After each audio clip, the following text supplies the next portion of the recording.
Today we have some new developments. I know I'm a little behind on this, a little late, whatever, but we're going to get to that. Today is I believe, 8th. No, yes it is, the 8th of January, 2026. Been quite some time, I think it's about a week and a half since I made my last video. Some developments have happened, and especially in regards to United States in the Operation Absolute Resolve in Venezuela, and of course the projection of power of the United States. I really want to get into that and what that means, and we're gonna start. So yeah, essentially absolute resolve, the capture of Nicholas Maduro, and what exactly does this mean for the United States on the international stage? We'll start with that. Essentially, what this is meaning is that the United States not only is asserting itself once again on the world stage, especially after what many might consider a humiliation from the withdrawal in Afghanistan under the Biden administration, and kind of the forever wars that have been going on, Afghanistan, Iraq. I mean, it was kind of like essentially what many will just say a clusterfuck. I mean, it was an absolute mess. We were there in Afghanistan since 2001, Iraq since 2003. Even though the main operations ended well before Afghanistan and Iraq, I mean, we still would maintain a troop presence there. And the wars led to absolutely nothing. Nothing was essentially achieved. Afghanistan is now again ran by the Taliban, of course. Iraq is a failed state. So nothing was achieved there. And while I do see that the administration here in the United States, the Trump administration, is attempting to make sure that Venezuela does not fall into the same category as Iraq and Afghanistan, what the United States does not understand, or at least its government, though, I mean, they do have the resources to possibly understand it, but it's different. It's a cultural difference, and what they don't understand is that all countries are different and they're unique in their own way, and it's not, what may work in one country, such as, the Marshall Plan after World War II in Europe, rebuilding these countries and, turning them into what they are today, may not work in another country, and what may not work in that country may work maybe somewhere else. It's a very different and complex situation. So it's just not something that, you can't use the same strategy in one country and the next and the next and the next and the next and so on. It doesn't work like that. And some countries are easier said than done.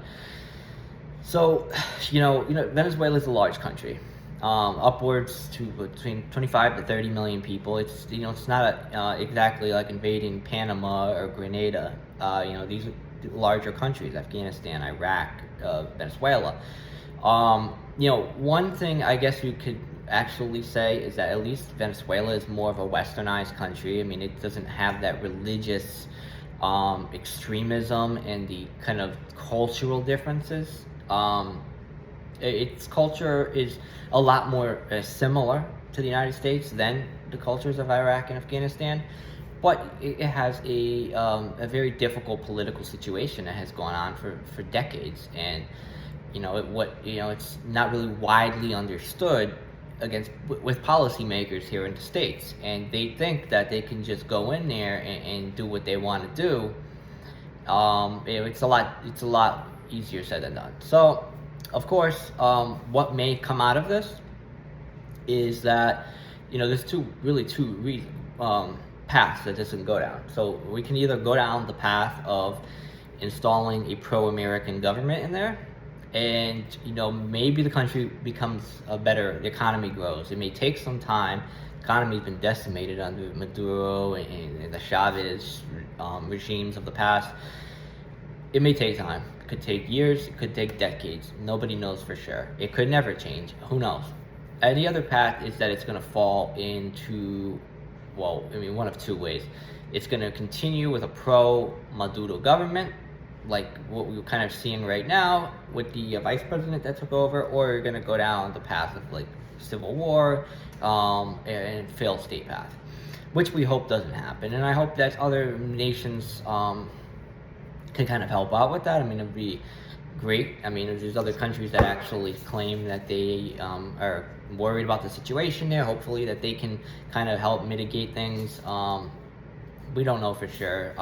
There's obviously Colombia, there's Brazil, there's Cuba, Argentina, Chile, that are really like kind of hands-on and one-on-one with the situation. So we'll see what comes out of that. But the United States, what I really want to get into is the projection of power and what this means for the United States now and going into the future, and why I personally think the United States is doing this. So, why do I personally think the United States is doing this? Well, there's a few reasons. One, of course, the petrol, the oil. I mean, it's an obvious reason. Venezuela has some of the largest proven oil reserves in the world, and we're coming to, some may say, an end of the oil dynasty. It's a finite supply of oil in the world. One day we're going to run out, and countries are going to run out. I mean, it could even happen in young people's lifetime right now. If Venezuela is very close to home, the United States can assert its control, its power there. They want this done. Using the pretext, Maduro has to go because he's conspiring to traffic drugs. Whether or not he's doing that, I don't really know the specifics of exactly what he's doing, but I will say for certain that he is a dictator.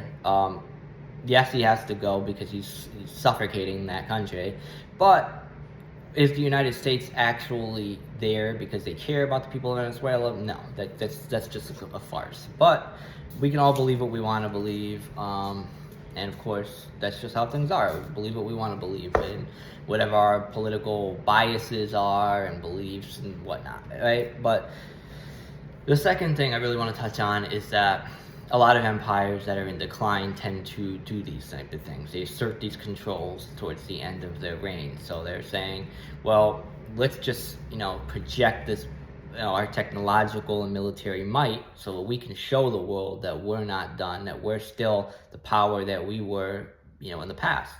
And usually they do this on countries that they know they can beat. Venezuela, Iraq, Afghanistan, though the United States may have been more confident in that conflict, and I would say definitely very unaware of how things were going to turn out. And there was a lot, that's a whole different story for another time. But, the United States is not going to confront China. They're not going to confront Russia, though Russia is a weak and failing state. The United States is not going to confront a power that it knows that it's could lose to. So they're going to confront these smaller powers, and they want to assert their control because they want a shield around them. And this is the Trump administration.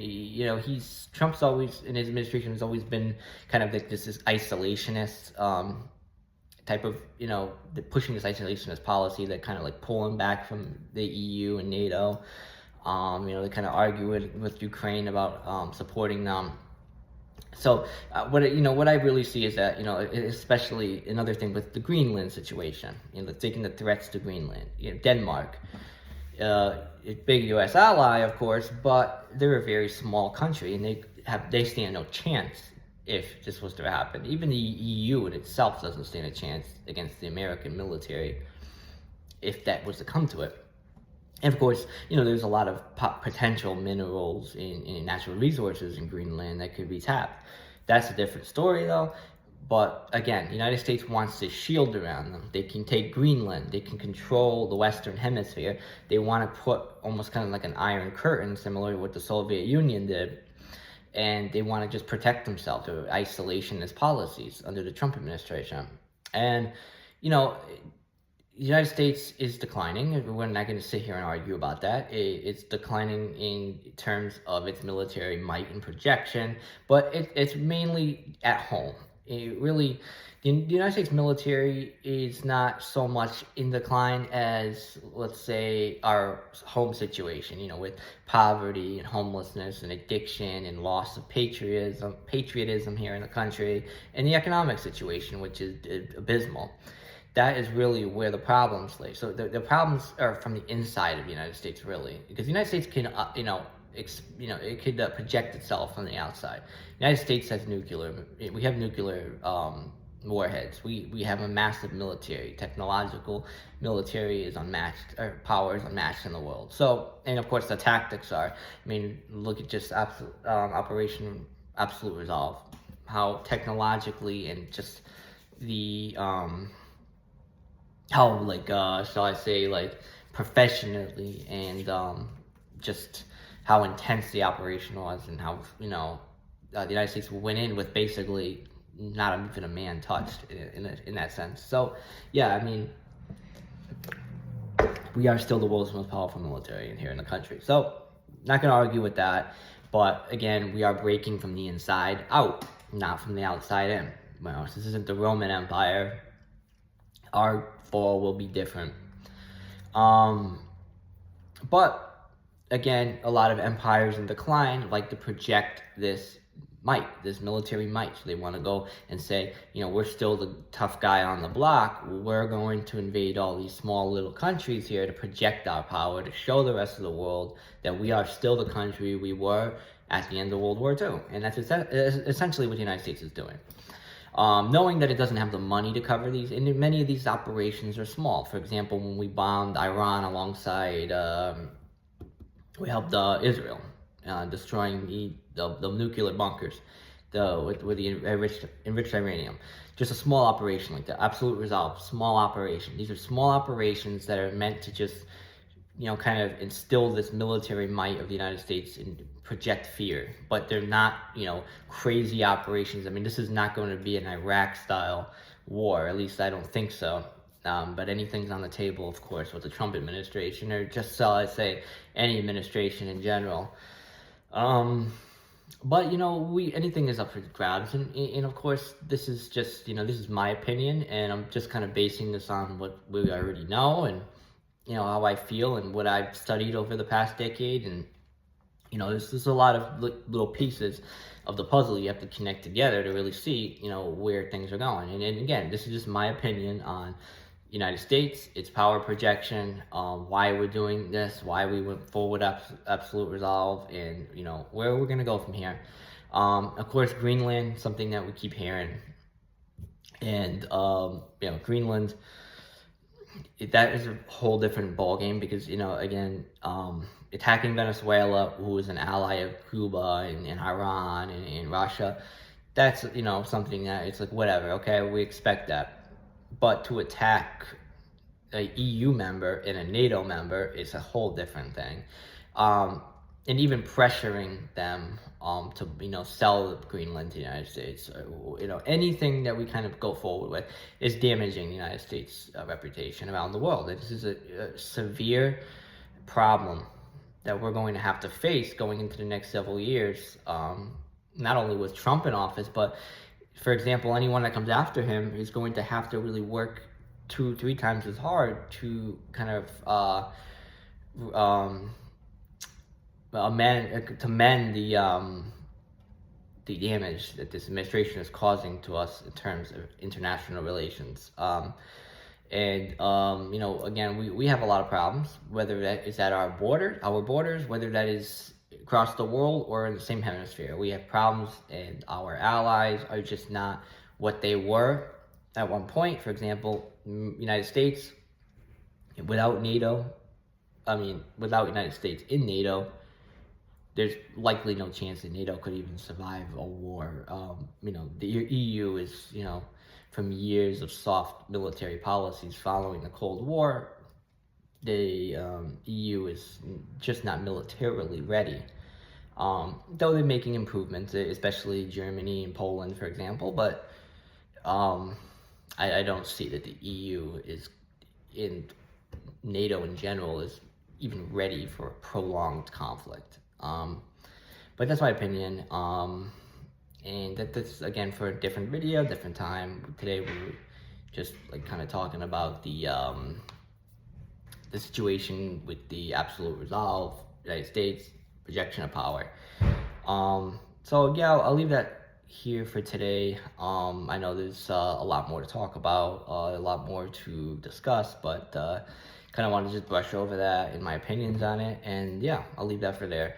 Yeah, as always, please like, subscribe, definitely will help out, and I appreciate it. And I will see y'all in the next video. See y'all later.